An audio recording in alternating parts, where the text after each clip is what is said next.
तर त्याला सुरुवात करूया आपण. Good afternoon everyone. आणि आजचं टॉपिक आहे breeding season, mating system, rearing methods and housing strategies of sheep and goat. असो काय हरकत नाही, एडिटिंगमध्ये कट करू आपण. तर मेन ब्रीडिंग सीझन तुम्हाला आत्ताच सांगितला. याच्यामध्ये 2 सीझन आहेत ब्रीडिंगचे. एक आहे main breeding season, that is September October महिन्यामध्ये असतो, दॅट इज विंटर सीझनमध्ये. Off season breeding sheep and गोटमध्ये असते मार्च आणि एप्रिल सीझनमध्ये. आणि off season lambing means act of giving birth in sheep and kidding means act of giving birth in goat. 2 वेगवेगळ्या term आहेत, एक आहे लॅम्बिंग, दुसरी आहे किडिंग.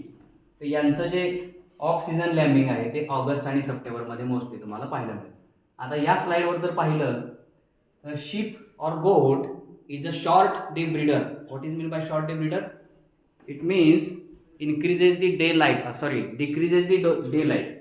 दिवसाचा जो प्रकाश आहे किंवा दिवस छोटा आणि रात्र मोठी असं जेव्हा काळ असतो त्याला म्हणायचं विंटर सीझन. या विंटर सीझनमध्ये शिप आणि गोटमध्ये आपल्याला ब्रीडिंग पाहायला मिळतं.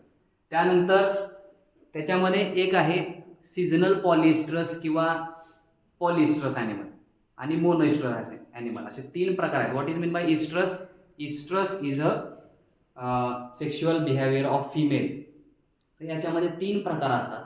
सीझनल पॉलिस्ट्रस, दुसरा आहे पॉलिइस्ट्रस आणि तिसरा आहे मोनोइस्ट्रस. आता तुम्ही म्हणाला आम्हाला हे काय सांगता तुम्ही, मोनोइस्ट्रस, सीझनल पॉलिइस्ट्रस आणि इस्ट्रस. तर त्याच्यामध्ये पॉलिइस्ट्रस हा पहिला प्रकार लक्षात घ्या. पॉलिइस्ट्रसचा अर्थ असा, पॉली म्हणजे अनेक, त्याच्यामध्ये एक ॲनिमल महत्त्वाचा आहे, तो आहे कॅटल. म्हणजे 21 दिवसानंतर त्याची सायकल येणार रिप्रोडक्शन सायकल. फिमेल कॅटलमध्ये, काऊमध्ये किती दिवसानंतर? 21 दिवसानंतर. असं का? तर ते त्याचं सेक्शुअल बिहेवियर आहे त्या फिमेलचं. 21 दिवसानंतर इस्ट्रस सायकल येणार, त्याला म्हणायचं पॉलिइस्ट्रस. पण जेव्हा ॲनिमल प्रेग्नंट असेल तेव्हा इस्ट्रस सायकल येणार नाही, due to presence of corpus luteum. Corpus luteum नावाचा एक घटक असतो, तो ॲनिमलच्या रिप्रोडक्टिव्ह ट्रॅकमध्ये असतो आणि त्यामुळं प्रोजेस्टेरॉन हार्मोन सिक्रीट होत असतो आणि त्यामुळं इस्ट्रस सायकल येत नाही. दुसरा प्रकार आहे seasonal polyestrous. What is mean by seasonal polyestrous? तर त्याच्यामध्ये मोस्टली शिप अँड गोट येतात. सीझनल पॉलिस्ट्रसचा अर्थ असा, एका स्पेसिफिक सीझनमध्ये शिप आणि गोटची इस्ट्रस सायकल दर 18 डेज किंवा 19 डेज किंवा 21 डेजने येणार. शिपमध्ये इस्ट्रस सायकल लहान असते, गोटमध्ये थोडी मोठी असते, 1 ते 2 दिवसाचा फरक आहे फक्त. तर हे बघायचं म्हटलं, शिपमध्ये इस्ट्रस सायकल 17 डेजची असते, गोटमध्ये 21 डेजची असते. त्याची रेंज जी आहे इस्ट्रस हीटची ती 24 to 36 hour and here 24 to 48 hours is the heat period. आता इस्ट्रस सायकलच्या टॉपिकमध्ये आपण हे डिटेलमध्ये शिकू. पण पॉलिइस्ट्रसचा अर्थ असा, पॉली म्हणजे अनेक आणि सीझनल पॉलिइस्ट्रसचा अर्थ स्पेसिफिक सीझनमध्येच, तेवढ्या एका स्पेसिफिक सीझनात. त्यांचा विंटर सीझन आहे ब्रीडिंगचा, इथं बघितलं आपण की शॉर्ट डे ब्रीडर आहेत आणि मेन ब्रीडिंग सीझन जो आहे तो सप्टेंबर ऑक्टोबर म्हणजे विंटरमध्ये आहे. तर एवढ्या 2-3 महिन्याच्या कालावधीमध्ये त्यांच्या 21 दिवसानंतर इस्ट्रस सायकल येणार. पण पॉलिइस्ट्रस ॲनिमल जो सांगितला काऊ, याच्यामध्ये कोणताही सीझन असतो, हिवाळा, पावसाळा, उन्हाळा, कोणताही सीझन असो, 21 दिवसानंतर इस्ट्रस सायकल येणार. फक्त प्रेग्नंट ॲनिमलमध्ये इस्ट्रस सायकल येत नाही. तसंच प्रेग्नंट ॲनिमलमध्ये सुद्धा इथं शिप अँड गोटमध्ये इस्ट्रस सायकल येणार नाही. तिसरा प्रकार आहे मोनोइस्ट्रस. मोनो म्हणजे एकच. मोनोइस्ट्रसचा अर्थ काय? एकच. वर्षातून 1 किंवा 2, फक्त 2च इस्ट्रस सायकल किंवा एकच इस्ट्रस सायकल येणार. असा कोणता ॲनिमल आहे? डॉग आणि कॅट यांच्यामध्ये वर्षातून फक्त एकच इस्ट्रस सायकल येते किंवा 2च येतात. आणि त्यांची इस्ट्रस सायकल जवळजवळ 6 महिने चालते, 4 महिने 6 महिने चालते. आणि जो मेन ब्रीडिंग सीझन असतो तो 14 दिवस 15 दिवसापर्यंत असतो डॉग आणि कॅटमध्ये. हे लक्षात ठेवा. तर मोनोइस्ट्रसचा आपल्याला स्टडी नाही आहे सध्या, पण लक्षात असावं तुम्हाला, आपल्याला आहे सीझनल पॉलिइस्ट्रस. पण इथं काय म्हटलंय बघा, हे वाक्य फार महत्त्वाचं आहे की many tropical breeders, for example black Bengal goat, त्यानंतर Barbados black belly sheep can breed any time. याचा अर्थ असा, जे टेम्परेट रिजनचे ब्रीड्स आहेत, टेम्परेट म्हणजे ज्या ठिकाणी बर्फ पडतो नॉर्थ इंडिया साईडला, तिथले जे ब्रीड्स आहेत ते सीझनल पॉलिइस्ट्रस आहेत. म्हणजे त्यांचे सीझनमध्येच इस्ट्रस सायकल येतात, स्पेसिफिक सीझनला. पण जे ट्रॉपिकल साईडचे, ट्रॉपिकल म्हणजे आपण, महाराष्ट्र असेल, गुजरात असेल, मध्य प्रदेश असेल, इकडचे जे ब्रीड आहेत किंवा साऊथ इंडियातले जे ब्रीड आहेत तिथं इस्ट्रस सायकल जी येते ती वर्षभर त्यांच्यामध्ये इस्ट्रस सायकल येऊ शकते. जर तुम्ही बघितलं एखाद्याच्या घरी शेळी मेंढी पाळलेली असेल, तुम्ही म्हणाला आमच्या शेळीला तर कोणत्याही सीझनला पिल्लं होतात का, तर ट्रॉपिक रिजनमध्ये आपण आहे. ट्रॉपिक रिजनमध्ये वर्षभर त्या ॲनिमलमध्ये ब्रीडिंग चालू असतं, त्याचा अर्थ असा आहे. त्यानंतर हे त्याचे मेन ब्रीडिंग सीझन सांगितले. आता फॅक्टर्स अफेक्टिंग ब्रीडिंग, कुठले कुठले फॅक्टर्स? पहिला आहे फोटो पिरियड, लाईट ड्युरेशन, म्हणजे सांगितलं की शॉर्ट डे ब्रीडर आहे, थंडी वाढली की त्या ठिकाणी breeding season. Nutrition body condition score, जर ॲनिमलमध्ये स्पेसिफिक न्यूट्रिशनची कमतरता जर झाली, फॉर एक्झाम्पल झिंक नावाचं एक मिनरल आहे, ते आपल्या शरीरामध्ये जर कमतरता जर झाली तर त्याच्यामुळे आपल्याला काय होतं, रिप्रोडक्शन फेल्युअर म्हणजे इस्ट्रस सायकल येत नाही व्यवस्थित, किंवा फर्टिलिटी रेट कमी झालेला असतो. कशाची डिफिशियन्सीमुळं? झिंक. विटॅमिन ए हे सुद्धा रिप्रोडक्शनसाठी महत्त्वाचं जीवनसत्व आहे, विटॅमिन आहे. त्याच्यासोबत विटॅमिन ई म्हणजे काय? टोकोफेरॉल.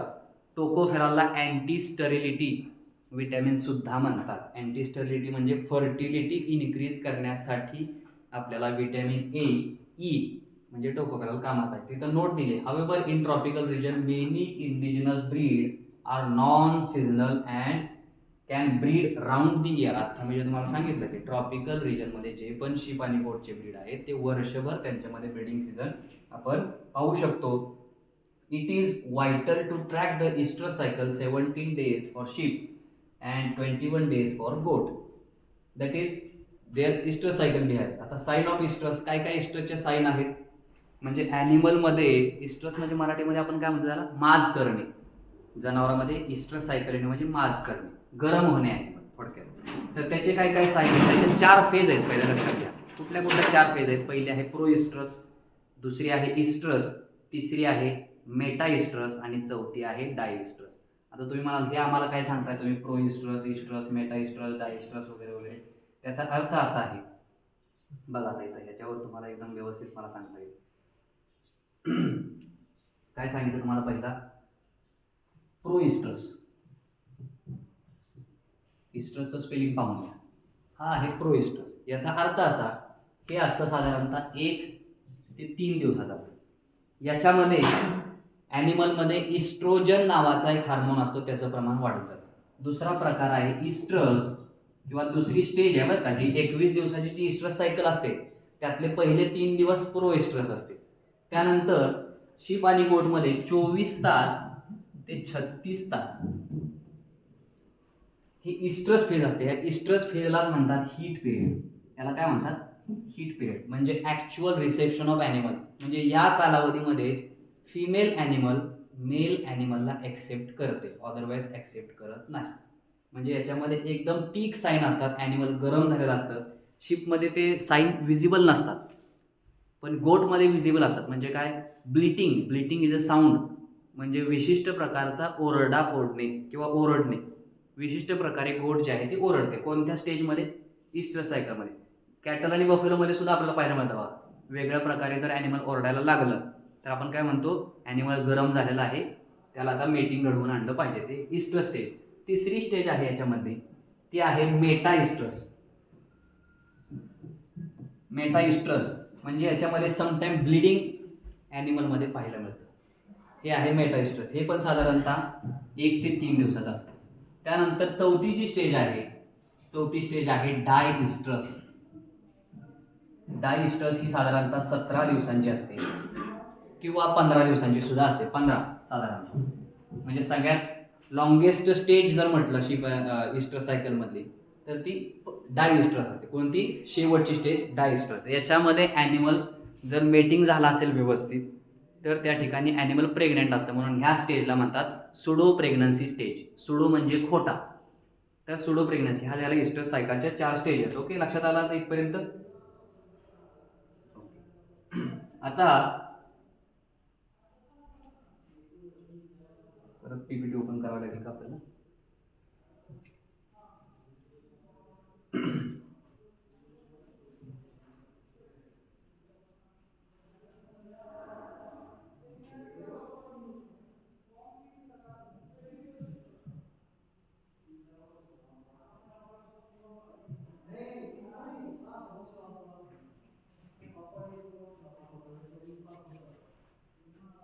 तर हे त्याचं झाले इस्ट्रोजचे साईन. मग त्याच्यामध्ये जो पहिला जो स्टेज सांगितला प्रो इस्ट्रस, याच्यामध्ये इस्ट्रोजनचं प्रमाण वाढतं. इस्ट्रसमध्ये पूर्ण पीकवर पोहोचलं असतं, म्हणजे ॲनिमलच्या शरीरामध्ये बहुतेक म्हणजे एकदम हाय लेवलला इस्ट्रस स्टेजमध्ये इस्ट्रोजन नावाचा हार्मोन वाढलेला असतं. ॲनिमल गरम झाला असतं. त्याचे साईन काय आहेत?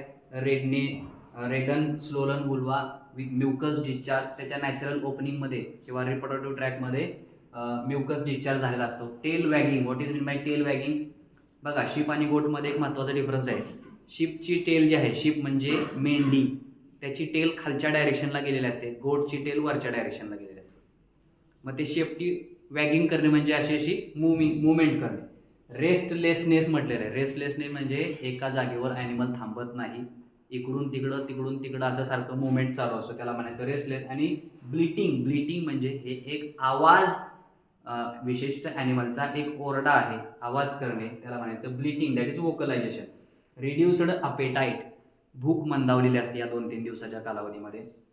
द स्टँडिंग रिफ्लेक्स, हे एक महत्त्वाचं ऑब्झर्वेशन आहे, इस्टरचं साईन आहे. म्हणजे standing till to be mounted bye mail animal जवळ आल्यानंतर त्याला ॲक्सेप्ट करणे, याला म्हणायचं स्टँडिंग रिफ्लेक्स. डिटेक्शन मेथड कुठल्या आहेत? व्हिज्युअल ऑब्झर्वेशन आहे आणि यूज ऑफ टीजर ॲनिमल. मी तुम्हाला एका टर्मिनॉलॉजीमध्ये सांगितलेलं आहे टीजर ॲनिमल म्हणजे काय म्हणतात.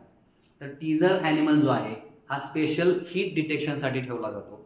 याच्यामध्ये काय म्हणतात त्याला, टीजर ॲनिमल मेटिंग करू शकतो, सिमेनसुद्धा डिपॉझिट करू शकतो, पण त्याच्या सिमेनमध्ये काय नसतात तर मेल गॅमिट नसतात, म्हणजे स्पर्मॅटोझोआ नसतात. का? तर एक प्रकारे त्याची जी सिमेन पास करणारी जी ट्यूब असते ती कट केली असते. उदाहरणासाठी आपण समजू शकतो की नसबंदी केल्यासारखं त्याच्यामध्ये असते, त्याला म्हणायचं टीजर. त्यालाच म्हणायचं वॅसेक्टोमायझड ॲनिमल. हे इस्टरचे साईन आहेत. वेगवेगळ्या ग्लँड्स त्याच्यामध्ये, हायपोथॅलॅमस ग्लँड्स आहे जिचा मेन रोल आहे इस्टर सायकलमध्ये. Then oestrus cycle comparison sheep and गोटमध्ये काय म्हटलेलं आहे? शिपची जी इस्टर सायकल आहे 17 डेजची आहे, गोटची 21 डेजची आहे. जो सेकंड स्टेज जी सांगितली, ज्याला आपण इस्ट्रसच म्हणतो, पण त्याला दुसरं नाव आहे हीट. पहिली होती प्रो इस्ट्रस किंवा प्री इस्ट्रस, दुसरी आहे इस्ट्रस. आणि इस्ट्रस सायकलसुद्धा म्हणतात बरं का त्याला. बऱ्याचदा विद्यार्थ्यांचं कन्फ्युजन होतं की व्हॉट इज द इस्ट्रस लेंथ जर विचारलं इन डेजमध्ये, तर ते आपण 17 दिवस किंवा 21 दिवस लिहू शकतो. पण इस्ट्रस पिरियड जर म्हटलं, इस्ट्रस पिरियड किंवा हीट पिरियड, तर तो आपल्याला अवर्समध्ये लिहायचा असतो. तो असतो 24 to 36 hours in sheep and 24 to 48 hours in goat. मग ओव्युलेशन टाईम. आता ओव्युलेशन कशाला म्हणायचं? ओव्युलेशनचा अर्थ असा, release of ova from the ovary. ओव्हरीपासून ओवा रिलीज होण्याच्या प्रक्रियेला ओव्युलेशन म्हणतात. हे कधी होतं? तर near the end of इस्ट्रस. Near the end म्हणजे 36 तासांची जर इस्ट्रस सायकल असेल, तर इस्ट्रस सायकल संपत यायच्या जवळजवळ, आता समजा हे 36 तासाचा कालावधी आता संपत आलेला आहे आणि त्या कालावधीच्या जवळजवळ release of ova from the ovary, त्याला म्हणायचं ओव्युलेशन. म्हणजे कोणत्या स्टेजमध्ये ओव्युलेशन होतं याच्यावर पण क्वेश्चन विचारला जातो की इन शिप अँड गोट विच स्टेज ओव्युलेशन ऑकर्स. तर ते आहे इस्ट्रस स्टेज, कारण हीट स्टेज अजून संपलेली नाही.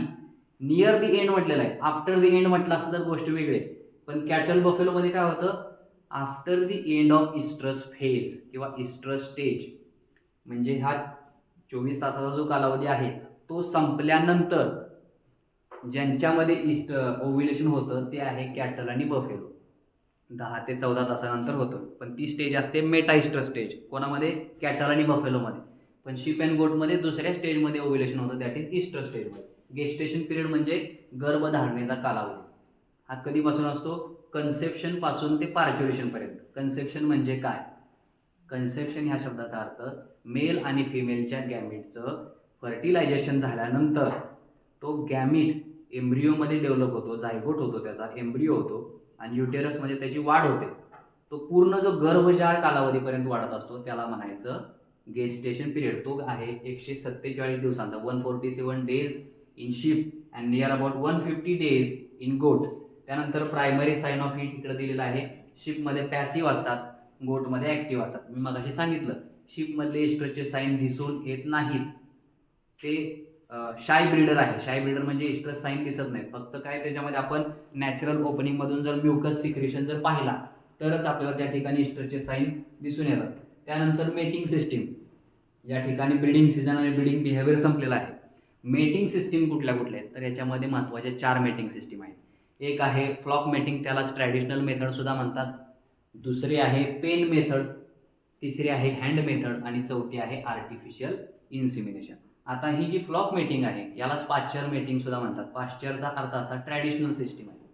ट्रॅडिशनल म्हणजे कसली तर जे आपल्याकडं शिप आणि गोट रेअर करणारी कम्युनिटी आहे, धनगर समाज यांच्याकडे आहे किंवा आता भरपूर लोकांच्याकडे बिझनेस म्हणून ते करतात. तर याच्यामध्ये कुठल्याही प्रकारची सायंटिफिक मेथड फॉलो केली जात नाही. दिवसभर शिप आणि गोट मेल आणि फिमेल एकत्र असतात.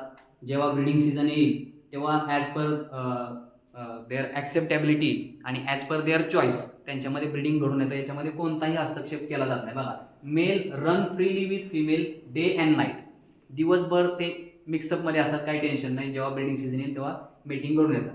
आता याच्यामध्ये एक मेंटेन ठेवण्याची गरज असते, ते म्हणजे मेल आणि फिमेलचा रेशो. बघा, कितीही मेल असले तरी चालणार नाही, कितीही फिमेल असले तरी चालणार नाही. जर तो मेल आणि फिमेलचा रेशो जर व्यवस्थित मॅच झाला नाही तर काही ॲनिमल आहेत, फिमेल ॲनिमल, त्यांच्यामध्ये मेटिंग होणारच नाही, मग ते तसेच राहतील. यासाठी मेल आणि फिमेलचा रेशो मेंटेन ठेवण्याची गरज आहे. तो किती असायला पाहिजे? साधारणतः 1 male is sufficient for 30 to 40 females in case of if the male is more than 2 years of age. म्हणजे 2 वर्षापेक्षा मोठा जर तो बोकड असेल आपल्याकडं, शिपच्या बाबतीत म्हटलंय ना, मग रॅम म्हणावं लागेल आपल्याला. मेंढा जर 2 वर्षापेक्षा मोठा जर असेल तर तो इझिली 30 ते 40 फिमेलसाठी सफिशियंट आहे. पण तो जर 1.5 वर्षाच्या आतला असेल किंवा 2 वर्षाच्या आतला असेल तर मग इकडं फिमेलचा रेशो कमी केला पाहिजे. साधारणतः 20-25 फिमेल एका यंग मेलसाठी सफिशियंट, कारण तो 1.5 वर्षाचा आहे, लहान आहे. 2 वर्षाच्या पुढचा जर असेल तर 30 ते 40 फिमेलसाठी सफिशियंट आहे. हे वाक्य महत्त्वाचं आहे, याच्यावर क्वेश्चन विचारला जातो. त्यानंतर दुसरं आहे गोटमधला मेल आणि फिमेलचा रेशो. गोटमधल्या मेलला म्हणतात बक, BUCK, बक. आता त्याच्यामध्ये मेल फिमेलचा ratio 1 male is sufficient for 50 to 60 female in case of more than 2 years of age. 2 वर्षाच्या पेक्षा मोठा जर बोकड असेल तर 50 ते 60 फिमेल सफिशियंट आहेत त्यासाठी. मग जर जास्त फिमेल असतील तर त्या ठिकाणी 2 मेल ठेवण्याची गरज आहे. नोट काय म्हटलेलं याच्यात, नोट म्हणण्यापेक्षा प्रॉस अँड कॉन्स पण दिले, फायदे आणि तोटे. एक तर काय, लो लेबर रिक्वायरमेंट, त्या ठिकाणी खर्च होणार नाही आपल्याला लेबरवर. दुसरा आहे cons, uncertainty of breeding dates, risk of ram exhaustion. Uncertainty of breeding म्हणजे या सिस्टीममध्ये, फ्लॉक मेटिंगमध्ये ॲनिमलमध्ये मेटिंग कधी झालं हे माहीत नसल्यामुळं त्याची पार्च्युरेशन डेट किंवा त्याला आपण लॅम्बिंग डेट, किडिंग डेट म्हणू शकतो, ते आपल्याला माहीत नसते कधी होणार आहे याच्यामध्ये पार्च्युरेशन.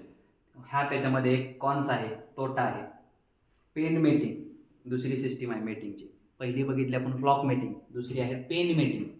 याच्यामध्ये काय केलं जातं तर दिवसभरासाठी मेल ॲनिमलला सेपरेट करायचं. काय म्हटलंय, female pen with selected male at night separate during day. म्हणजे दिवसभराच्या कालावधी मेल आणि फिमेल सेपरेट करायचे आणि सिलेक्टेड मेलला सिलेक्टेड फिमेलसोबत सिलेक्ट करायचे. तर थोडासा हस्तक्षेप येतो. सिलेक्ट करायचा मेल, सिलेक्ट करायची फिमेल आणि त्यांना एकत्र फक्त नाईटच्या टाईमला फक्त पेनमध्ये, पेन म्हणजे काय, त्यांचे एक कंपाऊंड असणारा गोठा, शेड, याच्यामध्ये त्यांना सोडून द्यायचं जेणेकरून त्यांच्या चॉईसनुसार ब्रीडिंग होईल. याला म्हणायचं पेन मेटिंग. याचे फायदे काय आहेत, प्रिव्हेंट्स इनडिस्क्रिमिनेटली मेटिंग आणि allow supplemental feeding of the male. म्हणजे मेल जर दिवसभर बाहेर फिरत असेल फिमेलसोबत तर त्याच्यामध्ये एनर्जी लॉस होणार, एक्झॉशन होणार आणि तेच जर त्याला सेपरेट फिडिंग केली तर त्याला आपण सायंटिफिक फिडिंग करू शकतो, त्याच्या बॉडी कंडिशननुसार फिडिंग करू शकतो. हा त्याच्यातला एक फायदा. मग याच्यातलं काय म्हणते, in extensive system flock mating is common. You simply release the ram or buck into the herd. याच्यामध्ये एक्सटेन्शन मागाशी जी पाहिली आपण त्याच्यामध्ये डोकं लावायची गरज नाही. पण पेन मेटिंगमध्ये काय होतं, pen mating offers middle ground where you bring them together only at night conserving the male's energy. याच्यामध्ये मेलची एनर्जी स्टोअर होते आणि आपल्याला कळू शकतं की ब्रीडिंग कधी झालं आहे, आता पार्च्युरेशनची डेट काय असणार आहे आपल्याला माहीत होऊ शकतं. तिसरी आहे कंट्रोल मेटिंग, त्यालाच म्हणायचं हँड मेटिंग. याच्यामध्ये एक ब्रीडिंगसाठी मेल सिलेक्ट केलेला असतो आणि त्या मेलला काय केलं जातं, एक 3-4 फिमेल सिलेक्ट करून त्याच्यामध्ये मेटिंग घडवून आणलं जातं. मग याच्यामध्ये हँड मेटिंग का म्हटलं आहे, तर सिलेक्टिव्ह फिमेल सिलेक्टिव्ह मेल एकदम प्रॉपर टाईममध्ये एका स्पेसिफिक पेनमध्ये सोडले जातात आणि त्याला म्हणायचं hand mating. Female in heat is identified and brought at the male for single service. Pen मेटिंगमध्ये काय बघितलं आपण, ग्रुप होता फिमेलचा आणि त्याच्यामध्ये मेल सोडत होतो आपण, पण याच्यामध्ये तसं नाही. आयडेंटिफाय करायच्या कुठल्या कुठल्या ॲनिमल्सला हीट आलेली आहे किंवा कोणते कोणते फिमेल हीटवर आहेत. मग ते कसं आयडेंटिफाय करणार, तर टीजर ॲनिमल वापरला जातो. मग टीजर ॲनिमल सांगितलं, त्याचे जे छातीचा पोर्शन जो आहे त्या ठिकाणी कलर लावला जातो ऑइलमध्ये करून, आणि तो ॲनिमल काय करतो, जेवढे जेवढे फिमेल ॲनिमल आहेत ग्रुपमध्ये त्यांच्यामध्ये मेटिंग करण्याचा प्रयत्न करतो. मग त्या मेटिंग केल्यानंतर तो जो कलर लावलेला आहे त्या मेल ॲनिमलच्या छातीला, तो कलर त्या फिमेलच्या बॅक रिजनला लागला. मग आपण आयडेंटिफाय करू शकतो ह्या फिमेल ज्या आहेत त्या हीटमध्ये आहेत, त्यांना सिलेक्ट करून सेपरेट करायचं आणि ठराविक ठरलेला मेल ॲनिमल त्या ठिकाणी सोडून द्यायचा, जेणेकरून सिंगल सर्व्हिस, एका वेळेस एक सर्व्हिस एका फिमेलसोबत, अशा 3-4 सर्व्हिस त्याला एका डेला हे केलेले असतात, स्पेसिफाय केलेले असतात आणि त्याला म्हणायचं हँड मेटिंग. याचे फायदे आहेत की आपल्याला एक्झॅक्ट कळू शकतं ॲनिमलचे पॅरेंट कोण आहेत, मेल ॲनिमल कोण आहे, एक्झॅक्ट डेट काय आहे पार्च्युरेशनची, ह्याच्यामध्ये कळतं. चौथा पॉईंट आहे आर्टिफिशियल इन्सेमिनेशन. आर्टिफिशियल इन्सेमिनेशनमध्ये आपल्याला असं लक्षात येतं की 2 वेगवेगळ्या मेथड्स आहेत. त्याच्यामध्ये एक पहिली मेथड जी आहे रेक्टोवजायनल मेथड आहे. नीट आहे का, मेथडचं नाव सांगतो मी. आर्टिफिशियल इन्सेमिनेशनची पहिली मेथड आहे रेक्टोवजायनल मेथड. ही वापरली जाते कॅटल आणि बफेलोमध्ये. ते आपण बघितलं आहे, डॉक्टर येतात, वेटरनरी डॉक्टर, आणि हँड वगैरे इन्सर्ट करून त्या ठिकाणी ती जी स्ट्रॉ असते सिमेंटची ती इन्सर्ट करून सिमेंट डिपॉझिट केलं जातं. पण हे लार्ज ॲनिमलमध्ये शक्य आहे, त्याला म्हणायचं रेक्टोवजायनल मेथड. का, तर रेक्टममध्ये हँड इन्सर्ट करता येतो म्हणून. दुसरी मेथड जी आहे, जी आपण शीप आणि गोटमध्ये वापरतो, ती आहे स्पेक्युलम मेथड. कुठली मेथड आहे, स्पेक्युलम. त्याचं स्पेलिंग SPE असं सुरू होतं, स्पेक्युलम. आता ही स्पेक्युलम का म्हटलं जातं, तर फिमेलमध्ये शीप आणि गोटमध्ये एक इन्स्ट्रुमेंट असतं कॅथेटर नावाचं, ते इन्सर्ट केलं जातं आणि ते इन्सर्ट करून ते सर्विक्स जे आहे ते सर्विक्स डिटेक्ट करून त्या ठिकाणी सिमेंट डिपॉझिट केलं जातं. आता त्याचं चित्र इथं दाखवलेलं आहे. कधी कधी त्याच्यामध्ये सर्जिकल मेथडसुद्धा आपल्याला अप्लाय करावी लागते. बघा, ह्या इन्स्ट्रुमेंटचं नाव आहे कॅथेटर, किंवा याला काय म्हणतात, ही मेथड जी आहे याला म्हणायचं स्पेक्युलम मेथड. याच्यामध्ये ते इन्स्ट्रुमेंट इन्सर्ट करून त्यामध्ये आर्टिफिशियल इन्सेमिनेशन केलं जातं. इथं या पहिल्या चित्रामध्ये आपण बघितलं की सर्जिकल मेथडसुद्धा आहे. तर ती कुठली आहे, तर शिपमध्ये सर्जिकल मेथड केली जाते, त्याला म्हणायचं laparoscopic AI is common in ship because complex service. कारण त्याचं सर्व्हिस आयडेंटिफाय करणं शिपमध्ये फार डिफिकल्ट आहे. आणि त्याचे फायदे काय, ह्या आर्टिफिशियल इन्सेमिनेशनचे, rapid genetic improvement, prevent disease spread. जर एखाद्या मेल ॲनिमलला डिसीज झाला असेल रिप्रोडक्टिव्ह सिस्टीमचा, तर तो ॲनिमलच्या मेटिंगच्या द्वारे पसरू शकतो, पण या आर्टिफिशियल इन्सेमिनेशनमध्ये डिसीज स्प्रेड होत नाही. हा एक फायदा आहे. दुसरं काय, hand mating is the gold standard for stud farm. You know exactly who to breed whom and when. हा एक त्याचा फायदा आहे. त्यानंतर artificial insemination is less common in commercial meat herd due to the cost but essential for dairy goats and elite genetic. आपण आपल्या भारतामध्ये बघतो आर्टिफिशियल इन्सेमिनेशन शीप अँड गोटमध्ये एवढं कोणी करत नाही, कारण ते कॉस्टली आहे, थोडंसं महाग आहे. पण in case of elite dairy गोट, आता सगळ्यांना वाटतं की सानेन नावाचं एक ब्रीड आहे, त्याला आपण मिल्क क्वीन म्हणतो. सानेन स्वित्झर्लंडचं ब्रीड आहे गोटचं. भरपूर दूध देतं, जवळजवळ 2, 3, 4 लिटरपर्यंत एका वेळी दूध देतं ते. म्हणजे जेवढं गाई दूध देते तेवढं ते एका वेळेला ते गोट दूध देते. मग काय, ती गोटची जी ब्रीड आहे ती 50,000, 60,000, 1,00,000 रुपयाला ती गोटची ब्रीड मिळते. मग अशी जर गोट आपण विकत घेतली, त्याला कोणत्याही ॲनिमलसोबत मीटिंग करून चालेल का, नाही चालणार.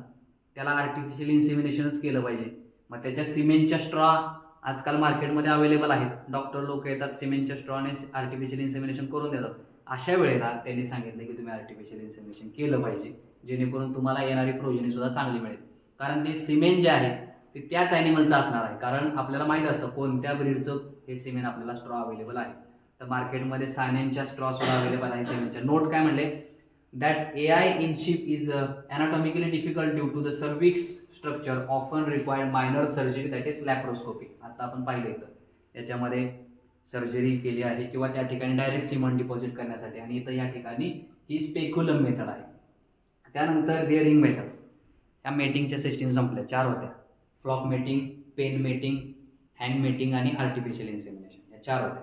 त्यानंतर आता याच्यामध्ये 3 सिस्टीम आहेत. कुठल्या कुठल्या? रिअरिंगच्या 3 किंवा 4 म्हणता येईल. पहिली आहे टेदरिंग. टेदरिंगचं स्पेलिंग TETHERING. टेदरिंगचा अर्थ असा, दोरीने बांधून ठेवणे. सगळ्यात सोपा. दोरीने बांधणे म्हणजे काय? ज्यांच्याकडे 10 किंवा 5 शेळ्या मेंढ्या आहेत ते शेतकरी काय करतात, त्या ॲनिमलला दोरीनं बांधलेलं असतं आणि त्याला कुठं चरायला जरी घेऊन जायचं असलं तरी ते त्याचे पिल्लं सोबत असतात. ते मेन फिमेल आहे ती पकडून घेऊन गेले जातात. त्याला म्हणायचं टेदरिंग. कुठली? पहिली सिस्टीम झाली. त्याच्यातल्या नंतर एक प्रकार आहे एक्सटेन्सिव्ह सिस्टीम ऑफ रिअरिंग.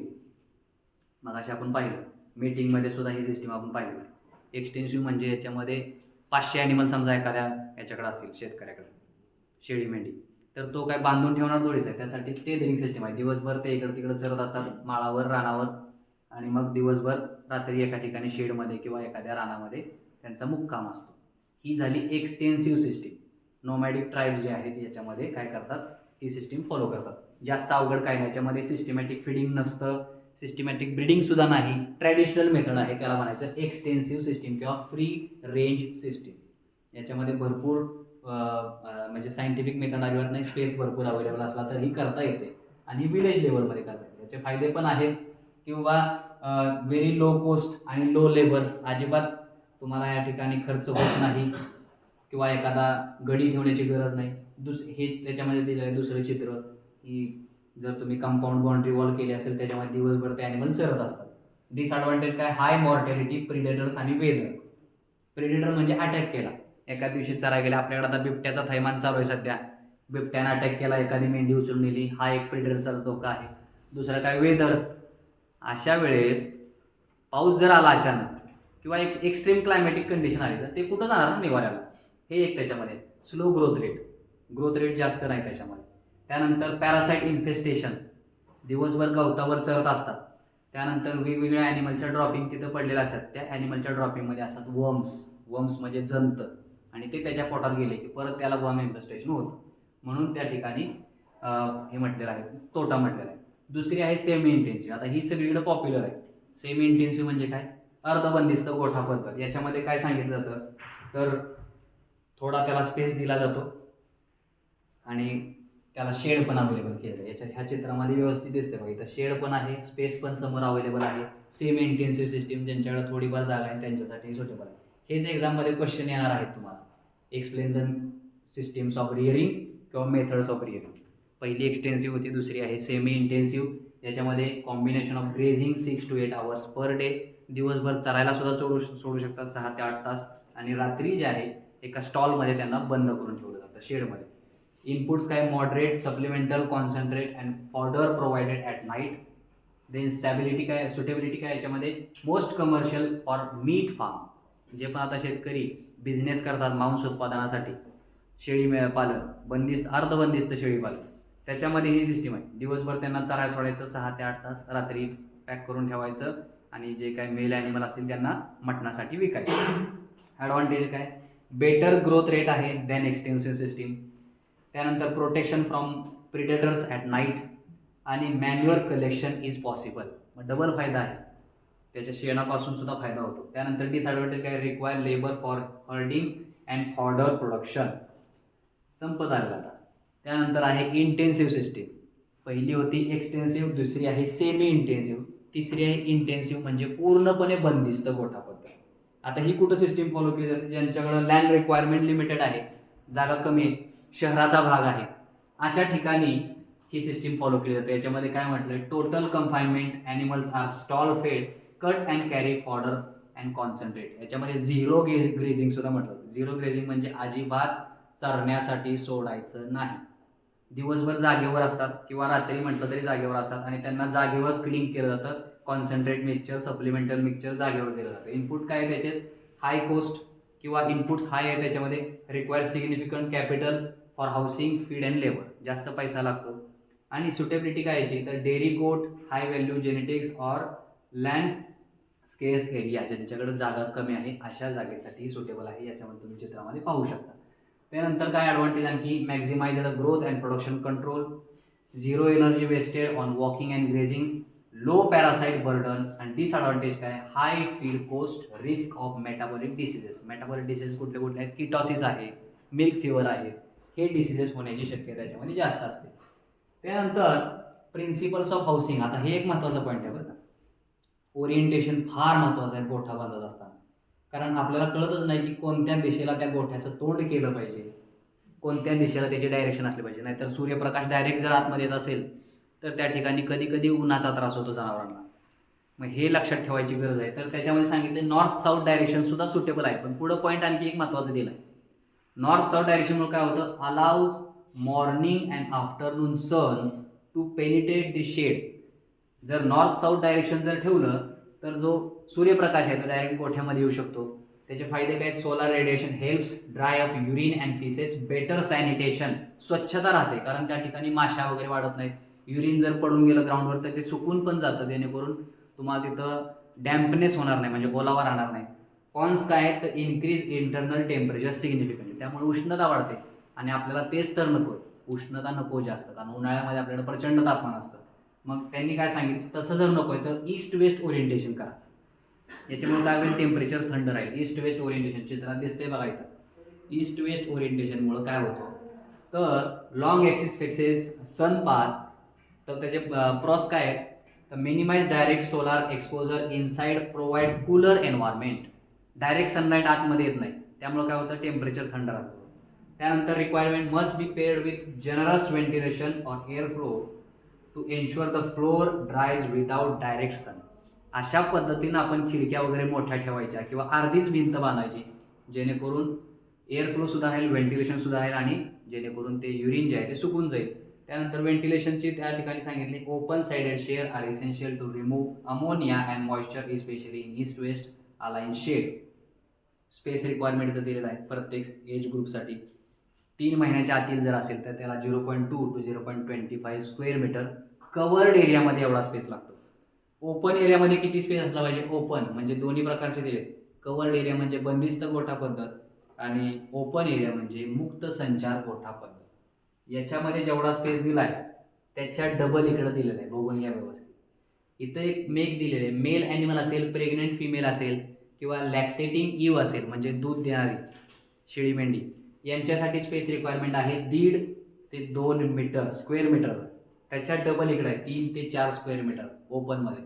सेम या पद्धतीने ॲडल्ट ॲनिमल जर असेल 1.5 square metre and here 3 square metre space required for open and covered area. Then structural dimensions या ठिकाणी दिलेले आहे. आजकाल आपण बघतो की गोठा बांधत असताना डबल स्टोरेज फार्म बांधलं जातं. डबल स्टोरेजचा अर्थ असा की त्या ठिकाणी थोडासा असा ह्या चित्रामध्ये दिसते बघा व्यवस्थित, अर्धी भिंत आहे, जाळी आहे, किंवा शिपला काय गोटला काय सवय असते उडी मारून वर जाणे, पायऱ्यांवर चढणे, झाडावर चढणे. तर त्या ठिकाणी गोटसाठी असे सिस्टम आहे जेणेकरून त्याचे जे काही ड्रॉपिंग आहेत, युरिन आहे, ते या जाळीमधून खाली पडून जातं ग्राउंडवर, म्हणजे कलेक्शन इझी करता येतं. आणि ही एक पद्धत आहे. मुरुम वगैरे ग्राउंडवर डायरेक्ट ॲज इट इज टाकलेलं आहे. याच्यात सांगितले त्यांनी की ऑप्टिमम ब्रेड जी आहे त्याच्या फार्मची ही 8 मीटर असायला पाहिजे, जास्तीत जास्त 12 मीटर, त्याच्यापेक्षा जास्त नको. त्यानंतर हाईट किती असली पाहिजे, हाईट ॲट ईव्ज म्हटले. ईव्जचा अर्थ असं इथे या ठिकाणी शब्द बघा, इवेस, याचं स्पेलिंग असं आहे इवेस 2.5 मीटर, म्हणजे ही जी हाईट आहे या ठिकाणी ही 2.5 मीटर जी असली पाहिजे आणि सेंटरची हाईट जी आहे ती 3.5 मीटर एवढी असली पाहिजे, म्हणजे असा उतार असला पाहिजे. Overhang, roof overhang should be 0.75 to 1 metre to prevent the rain entry. Overhang म्हणजे इथून बाहेर जे काढलेला असतो कोना, तो साधारणतः 75 सेंटीमीटर म्हणजे 0.75 मीटर बाहेर असला पाहिजे. देन फेन्सिंग, फेन्सिंग म्हणजे काय तर कंपाऊंड वॉल, साधारणतः 150 सेंटीमीटर हाईट असणारी कंपाऊंड लागतं, कारण त्याच्यावरून शेळी सहज उडी मारून बाहेर जाऊ शकते. तर 150 सेंटीमीटर असायला पाहिजे. त्यानंतर रूफिंग मटेरियल, रूफ म्हणजे वरचा जो पत्रा आहे तो शक्यतो अस्बेस्टॉस हे सुटेबल असतं. अस्बेस्टॉस म्हणजे कौलारू, पण त्याच्यामध्ये आता गॅल्वनाइज आयर्न सुद्धा आलेलं आहे, पत्र्याचं सुद्धा रूफ आलेलं आहे, जे हीट जे आहे आतमध्ये डायरेक्ट ट्रान्सफर करत नाही. Aluminium or cement asbestos sheet durable and minimise the recurring cost. Asbestos पण सांगितलेलं आहे आणि पत्र्याच्या पानांचं सुद्धा शीट जरी रूफ असेल पत्र्याच्या पानांचं सिमेंटच्या पानांचं तर ते त्या ठिकाणी सुटेबल आहे. डिझाईन कसे गेबल रूफिंग म्हणजे अशा पद्धतीने. Preferred for high rainfall areas. Gable म्हणजे अशा पद्धतीचे असते. High roof preferred in hot and arid region. Low roof preferred in cold and high rainfall areas. Construction material कशा पद्धतीचे असेल पाहिजे. मड फ्लोर या ठिकाणी चित्रामध्ये दिसतंय. ब्रिक ऑन एज और मुरुम recommended for general flock shed. त्यानंतर स्लेटेड फ्लोर म्हणजे याला म्हणायचं स्लेटेड, हे लक्षात घ्या. हा शब्द तुम्हाला लिहायचा आहे. म्हणजे डबल मजली असल्यासारखं. ड्रॉपिंग आणि युरिन खाली पडून जातं आणि कलेक्शन त्याचं इझी होतं. त्यानंतर स्पेसिफिक बिल्डिंग टाईप्स. या ठिकाणी बघा एक एक कंपार्टमेंट दिलेत. एका कंपार्टमेंटमध्ये मेल ॲनिमल, एका कंपार्टमेंटमध्ये फिमेल ॲनिमल, एकामध्ये त्याचे बछडे. अशा पद्धतीने आपण सेपरेट कंपार्टमेंट करून जर आपण गोठा बांधला तर त्या ठिकाणी आपल्याला त्याचे रिटर्न जे आहेत ते जास्त मिळतात. मेल ॲनिमलसाठी सेपरेट गोठा असतो. त्यांना एकत्र ठेवत नाहीत. का ठेवत नाहीत? फायटिंग. मेल ॲनिमलमध्ये लगेच फायटिंग, शिप अँड गोट लगेच टक्कर द्यायला सुरुवात, धडाधड त्या ठिकाणी. म्हणून त्याला जो स्पेस म्हटलेला आहे तो म्हटलेला आहे 3.2 square metre. Recommended male household individual म्हणजे single or stall with wooden partitions. Recommended space per stall is 3.2 square metre for male animal.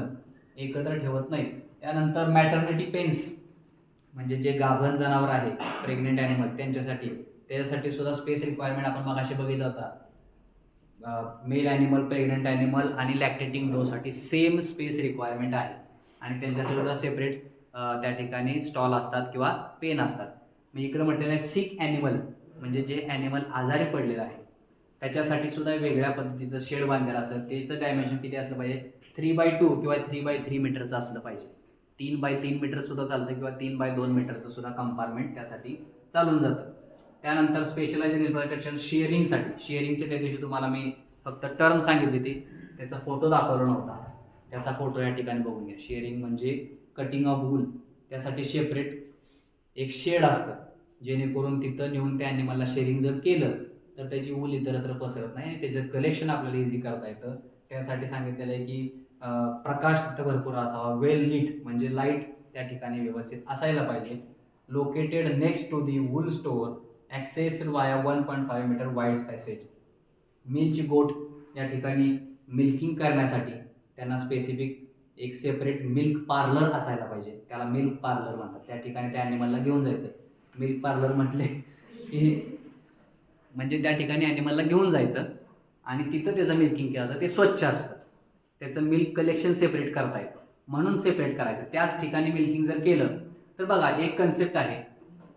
Mail ॲनिमलमध्ये एक ग्लँड असते त्याचं नाव आहे मस्क ग्लँड. MUSK लक्षात ठेवा स्पेलिंग. मस्क ग्लँड असते ते त्याच्या शिंगाच्या बेसला असते. जे त्याचे हॉर्न आहेत, हॉर्न म्हणजे शिंग, त्याच्या शिंगाच्या बेसला असते आणि त्याच्यापासून एक स्पेसिफिक वास. बोकडाचं मटण जर घरी आणलं तर त्याचा एक स्पेसिफिक वास असतो बघा. तर तो वास जो आहे तो त्या ग्लँडमुळं असतो. त्या ग्लँडचं नाव आहे मस्क ग्लँड. कुठं असते? शिंगाच्या बेसला असते. आणि जर तो मेल जर कंटिन्यू फिमेलसोबत जर असेल म्हणजे ट्रॅडिशनल मेथडमध्ये तर त्या दुधाला लगेच वास लागतो. कारण दूध कसं आहे ॲम्फोटेरिक इन नेचर आहे. म्हणजे निळा लेटमस पेपर लाल होतो, लाल लेटमस पेपर निळा होतो. तसं ते कसं आहे दूध लगेच शेजारी ठेवलेल्या एखाद्या स्ट्रॉंग गोष्टीचा ऑर्डर ॲब्सॉर्ब करतं. घरात जर दुधाचं भांडं ठेवलं आणि त्याच्या शेजारी कांदा चिरायचं काम जर असेल तर त्याला लगेच दुधाला वास लागून जातो. असं पण होतं. म्हणून त्या मेलसोबत फिमेल नाही ठेवायची. मिल्किंग फिमेल तरी ॲटलिस्ट. नाहीतर काय होतं, त्या दुधाला वास येतो युरिनचा. का तर ते युरिनसारखा जो वास आहे तो त्या मेलच्या शरीरात असणारी जी ग्लँड आहे मस्क ग्लँड त्याच्यामुळे येतो. तर त्यासाठी मिल्किंगसाठी हे मिल्क पार्लर बांधलेलं असतं. त्याचं डायमेन्शन 1.5 मीटर किंवा 0.8 मीटर विड्थ किंवा वाईड, 1.5 मीटर लॉंग अशा पद्धतीने त्याची स्ट्रक्चर आहे. ग्राउंड लेवल हाऊसिंग या ठिकाणी दिलेलं आहे. स्ट्रक्चर कसं आहे? Earthen concrete. मगाशी चित्रामध्ये आपण पाहिलं. इलिव्हेटेड परत तेच आहे या ठिकाणी म्हटलेलं आहे. उंचावर असल्यामुळे जरा गोटला सुटेबल जातं. प्रिडेटरपासून त्याची रक्षा होते. साप वगैरे येत नाही, मुंगूस येत नाही त्या ठिकाणी. या ठिकाणी इलिव्हेटेड स्लोटर फ्लडचा आणखीन दुसरी इमेज त्याचे ॲडव्हान्टेज दिलेला आहे. Animal stay clean and dry, drastic reduction worms and pneumonia, easy manual collection आणि डिसएडव्हान्टेज काय तर higher cost of construction, risk of leg injuries, slate are too wide, जर त्याच्यामध्ये पाय वगैरे गेलं तर मोडू शकतो असं त्यांनी म्हटलं. फेन्सिंग मगाशीच सांगितलं 150 सेंटीमीटर का साधारणतः हाईट असायला पाहिजे, हाईट 4 ते 5 फीट, त्या ठिकाणी परत फीटमध्ये दिलेले मी तुम्हाला ॲक्युरेट सांगितलं. आणि या ठिकाणी समरी. तर अशा पद्धतीनं जो महत्त्वाचा टॉपिक होता, topic number 6, breeding season, mating systems आणि रेअरिंग मेथड्स, या ठिकाणी कंप्लीट झालेले आहेत. आणि याच्यावर तुम्हाला क्वेश्चन येणार तुमच्या मिड एक्झाममध्ये. ठीक आहे, ओके, थँक्यू.